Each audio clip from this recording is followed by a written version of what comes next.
Bonsoir à tous, bienvenue aux 20h sur Canal 2 International. Voici les titres de votre journal. Les transporteurs routiers abectois sont en colère. Ces derniers se sont réunis ce week-end pour protester contre la non-application des mesures prises par le gouvernement sur la suppression des postes de contrôle. Ce soir, cri de colère des transporteurs routiers à entendre dans ce journal. La fraude se transforme en tendon au cœur du commerce camerounais. C'est plus de 500 sacs de riz avariés saisis par la brigade de contrôle et de répression des fraudes à la délégation régionale du commerce pour le littoral qui a su dresser ses dents contre ce phénomène. On en parle dans ce 20h.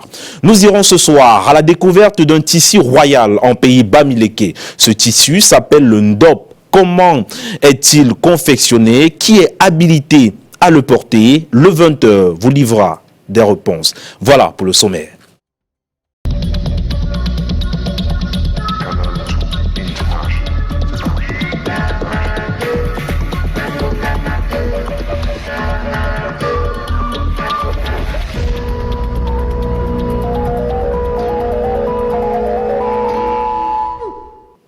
Bienvenue à tous. Opération coup de poing de la brigade de contrôle et de répression des fraudes à la délégation régionale du commerce pour le littoral. Plus de 500 sacs de riz avariés saisis. Une saisie qui intervient au moment où la fraude devient de plus en plus masquée dans notre pays. L'île Piedjou, reportage. 500 sacs de riz impropres à la consommation saisis à Douala il y a quelques jours. L'alerte a été lancée par la brigade de contrôle et de répression des fraudes à la délégation du commerce pour le littoral. Suite donc à une interpellation de forces de maintien de l'ordre, nous allons mener des enquêtes pour essayer de débusquer ces commerçants véreux qui font ce genre de travail. Et effectivement, il y a de cela quelques jours, nous avons réussi à démanteler un vaste réseau de reconditionnement illicite du riz. Il s'agit principalement pour eux de prendre les balayures, de les intégrer dans des sacs de certaines marques et les remettre dans les circuits commerciaux. Ces sacs de riz avariés étaient déjà sur le point d'être acheminés dans les marchés et d'autres encore stockés dans un magasin situé à Bonamoussadi.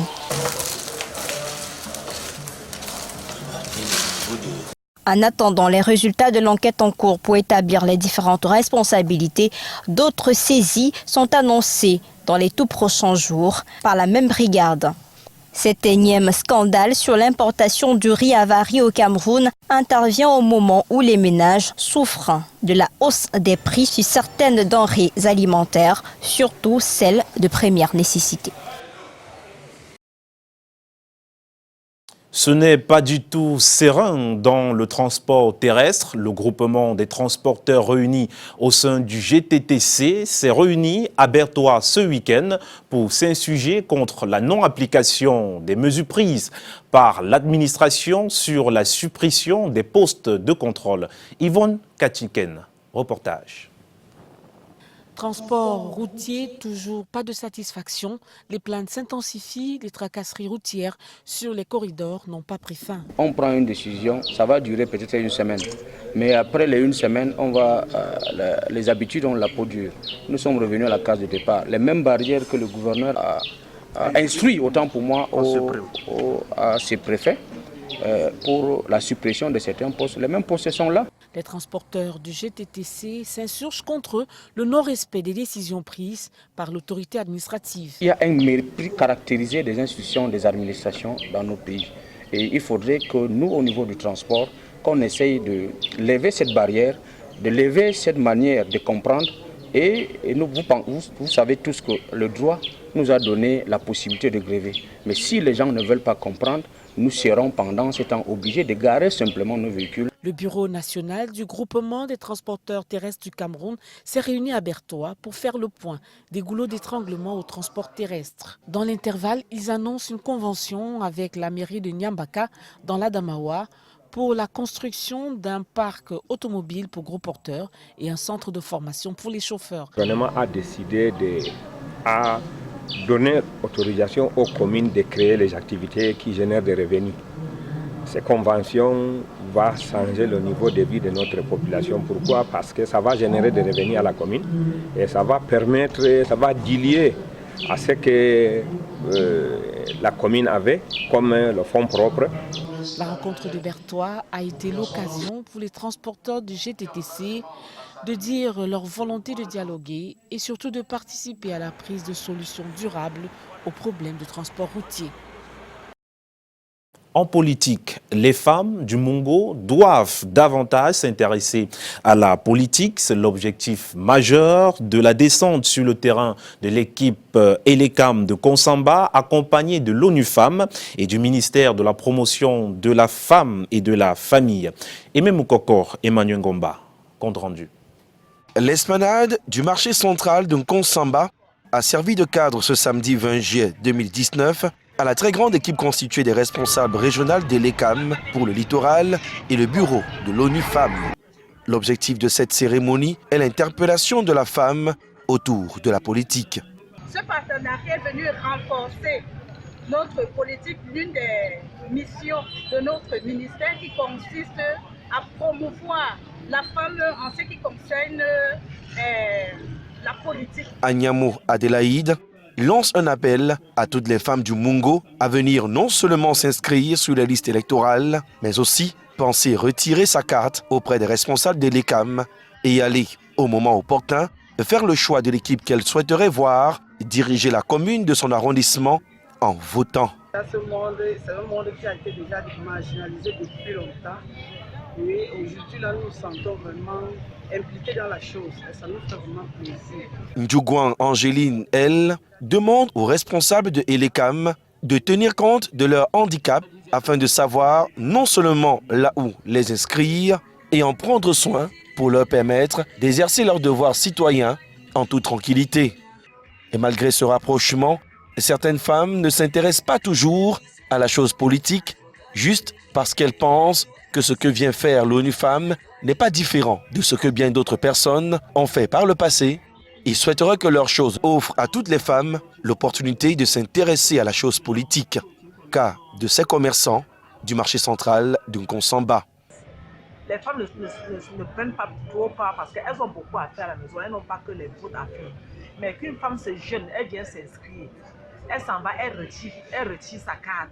Le jour des élections, qu'elle arrive sur la liste, on ne retrouve pas son nom. Je ne sais pas à quoi ces gens-là jouent. Dans le Mungo, l'inscription sur les listes électorales, dans le respect du genre, avance petit à petit.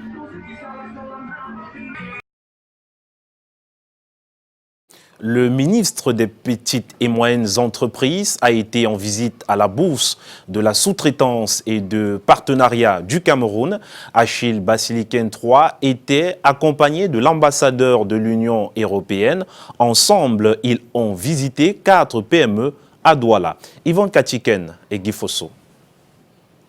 Lorsqu'il arrive à la Bourse de la sous-traitance, Achille Basiliken III entend s'enquérir du fonctionnement des PME et PMI et dans le cadre des accords de partenariat économique, voir comment les entreprises parviennent à fragmenter leur production. Le commerce international aujourd'hui, les échanges sont basés sur la production en plusieurs sites. Et donc la production en plusieurs sites suppose le développement des chaînes de valeur et par conséquent la capacité à mettre nos PME, nos petites et moyennes industries également, en situation de pouvoir répondre aux besoins et aux attentes des donneurs d'ordre internationaux. Le ministre des PME et l'ambassadeur de l'Union européenne ont apprécié le cadre et les conditions de travail de la Bourse de la sous-traitance, ainsi que ceux de 4 PME qui se démarquent chacun dans son domaine. C'était impressionnant de voir le dynamisme des entrepreneurs dans les différents secteurs, dans les différents domaines d'activité. J'ai surtout retenu que c'est possible de réussir avec une PME. Il y a des entreprises qui ont commencé il y a 12-15 ans de cela et aujourd'hui ont parfois des centaines d'employés. Donc je crois que c'est extrêmement encourageant. Visite particulièrement instructive. Le ministre des PME et l'ambassadeur de l'Union européenne en ont été impressionnés. L'Union européenne promet d'ailleurs d'aider la BSTP pour donner davantage de visibilité aux PME et aux PMI. La deuxième phase d'insertion des jeunes des régions du Nord et de l'extrême Nord prend corps à Maroua. Ils sont au total plus de 300 jeunes à bénéficier du programme d'appui à la rénovation et du développement de la formation professionnelle dans différents secteurs d'activité. L'île Piedjou, Aminou Alioum. 338 jeunes des régions du Nord et de l'extrême Nord viennent de bénéficier du programme d'appui à la rénovation et du développement de la formation professionnelle dans les secteurs de l'agriculture, de l'élevage, des pêches. Nous sommes à la deuxième phase d'insertion de ces jeunes formés dans différents centres spécialisés. Au cours d'une séance de travail, les jeunes ont partagé leurs difficultés et des pistes de solutions entreprises pour créer des valeurs autour des différentes filières choisies, telles que le sorgho, le maïs, le riz, l'oignon, les pêches, entre autres. Entrepreneuriat jeune en Afrique, il faut oser, c'est ce qui ressort des échanges entre plusieurs jeunes Camerounais de différentes formations. La rencontre qui a rassemblé professionnels et chercheurs d'emploi à Douala a été l'occasion de peaufiner les bases de mise sur pied d'un plan nécessaire pour la réalisation d'un projet rentable. Aimé Moukoko, compte rendu.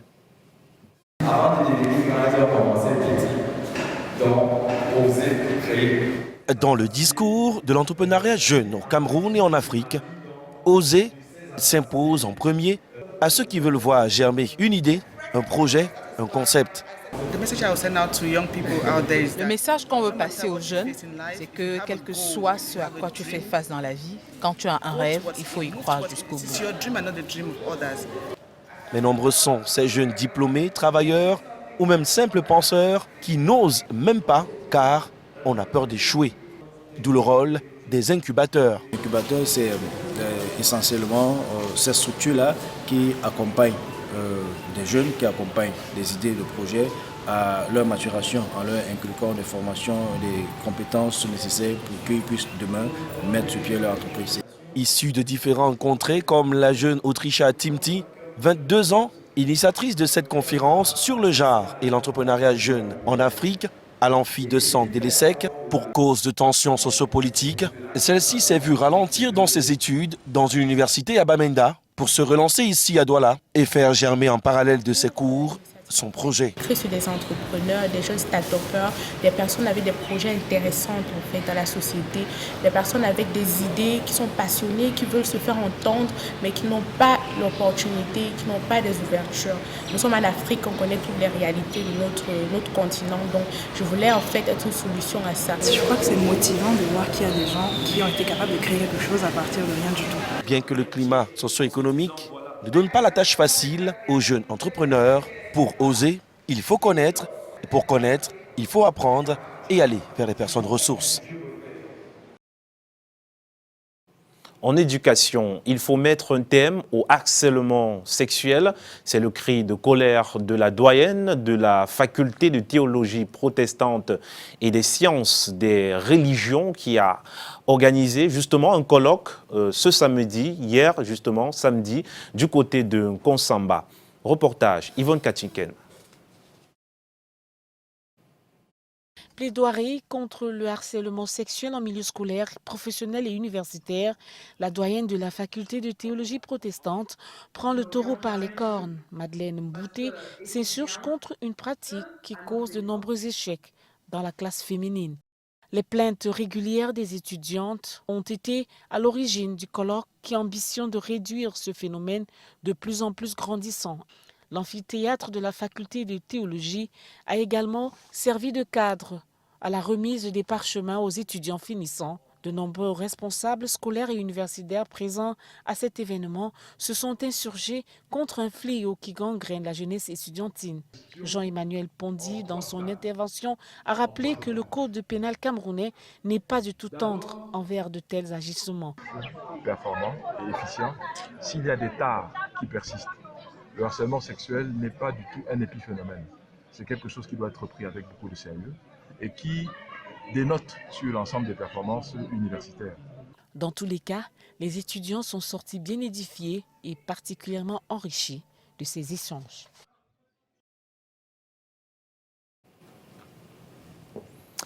Et en culture, allons à la découverte du tissu royal Bamileke, le ndop, désormais prisé par les créateurs de mode du monde entier. Il se vend justement sous différentes formes dans les grands magasins, ce qui prouve d'ailleurs que c'est un tissu très intéressant et qui a beaucoup de particularités.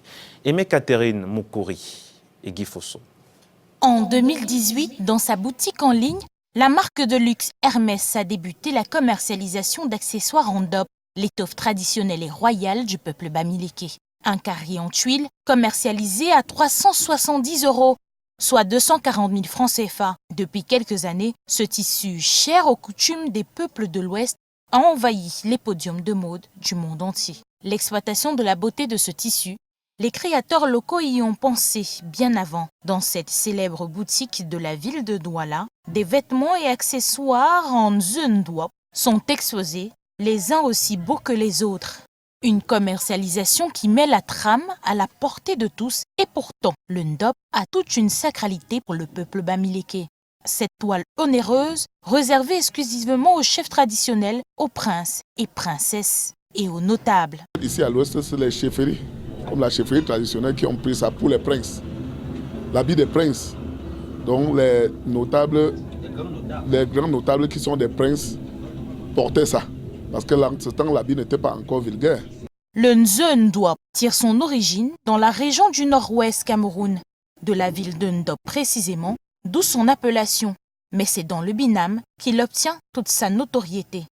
Le prix de ce tissu est élevé, car les éléments qui interviennent dans sa confection sont extrêmement rares et se trouvent pour la plupart dans le Grand Nord, notamment le coton. Le coton ne se produit pas à l'ouest.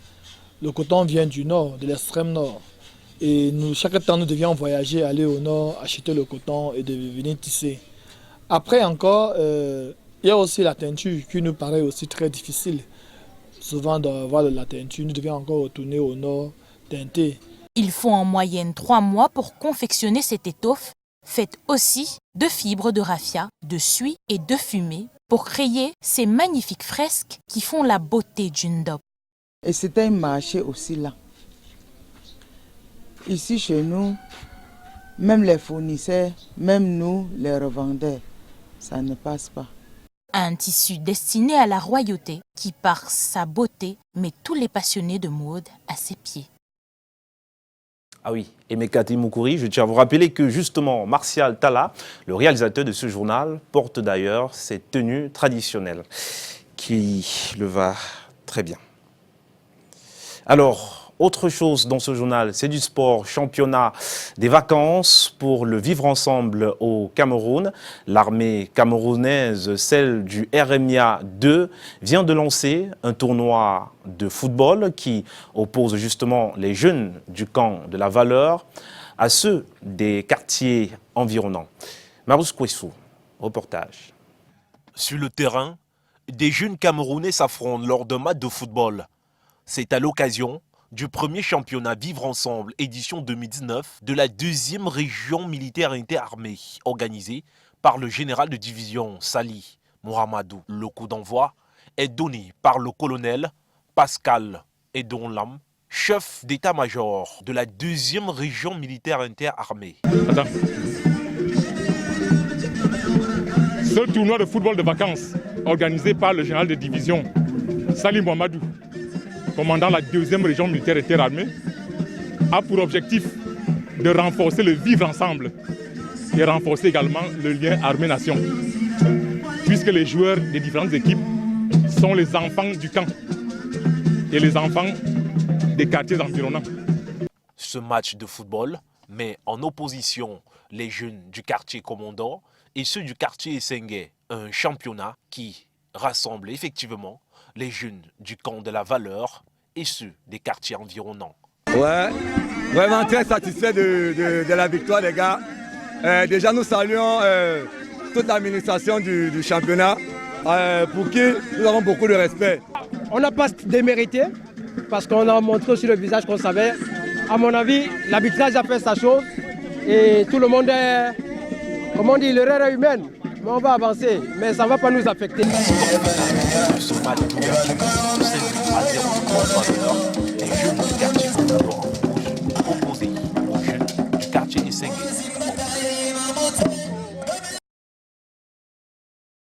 On reste en sport. Des Camerounais déjà qualifiés pour les prochains championnats du monde d'athlétisme. Ceux-ci ont obtenu leur minima lors de la 3e édition du Grand Prix de la Confédération africaine d'athlétisme qui s'est tenue hier à Yaoundé. Alex Lembe, Michel Foucault.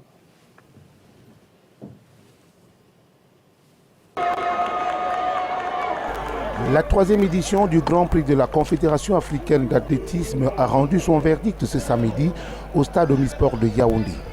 Venus de plus de 11 pays à travers le monde, à savoir la République centrafricaine, le Congo-Brazzaville, le Nigeria, le Gabon, le Botswana, Bahamas, les États-Unis d'Amérique, sans toutefois oublier le Cameroun, les athlètes étaient à la recherche des minima pour les Jeux africains, pour les championnats du monde et même les Jeux olympiques de Tokyo 2020.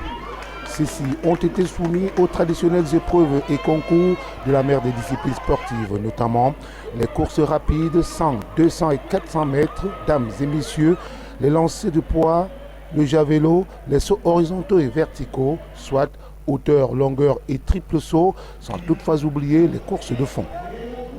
Le Nigeria, tout comme le Botswana ainsi que le Congo-Brazzaville, ont imposé leur suprématie dans différentes épreuves. J'ai fait le chrono, tous les deux, j'ai fait tous les deux le chrono. Mais j'ai pas besoin de chrono, là j'ai besoin de chrono de champion du monde. Même si le Cameroun a subi, suite au manque criard de compétition, l'espoir reste permis. Je suis dans une phase de préparation, donc je suis plutôt contente parce que j'étais vraiment fatiguée, mais là ça va. On a vu en eux soit une fatigue, soit une crispation. Bon, je peux vous dire que c'est un manque de compétition. Nous manquons un rythme de compétition. Malgré cela, certains athlètes camerounais ont obtenu leur minima pour les championnats du monde prochains prévus à Doha au Qatar. Il s'agit entre autres de Oriol Ndokmo au lancer du poids, de Raymond Kwemi au triple saut messieurs et de Sandrine Boumi au saut en longueur, ce qui n'a pas laissé indifférent le ministre des Sports et de l'Éducation physique tout comme le président de la fédération. Nous repartons d'ici avec une certitude heureuse. C'est celle de la présence du Cameroun, de la qualification du Cameroun pour au moins une discipline dans le cadre des championnats mondiaux d'athlétisme. Ce qui me fait plaisir, c'est que les étrangers ont bien monté le podium. Parfois, il n'y a que le Camerounais qui monte le podium, mais aujourd'hui, on a vu la puissance des athlètes qui viennent de Nigeria et de Botswana. Au final, Raphaël Ngangele du Cameroun va s'adjuger le trophée de meilleur jeune de la compétition et Tiboro du Botswana, celui de la compétition. Et une note avant de refermer ce journal, c'est en volleyball, CAN, volleyball monsieur. Le Cameroun s'échauffe. Championnat d'Afrique de volleyball monsieur. 3-7-0. Les Lions indomptables du filet s'offrent le Congo en match 1 de la phase de poule en Tunisie, pays hôte. Un duel qui n'aurait été qu'un match d'échauffement pour le Cameroun, largement au-dessus des Congolais. Au complexe sportif de Tunis, les poulains de Blaise Mayam, le sélectionneur, continuent leur périple ce mardi contre l'Égypte qui compose avec le Maroc et le Burundi, les pays de la poule B pour cette 19e édition de la Coupe d'Afrique des Nations volleyball monsieur. Voilà, le 20h se referme ce jour. Prochain rendez-vous donc vendredi quand il sera 19h50. Mesdames et messieurs, portez-vous bien. Au revoir.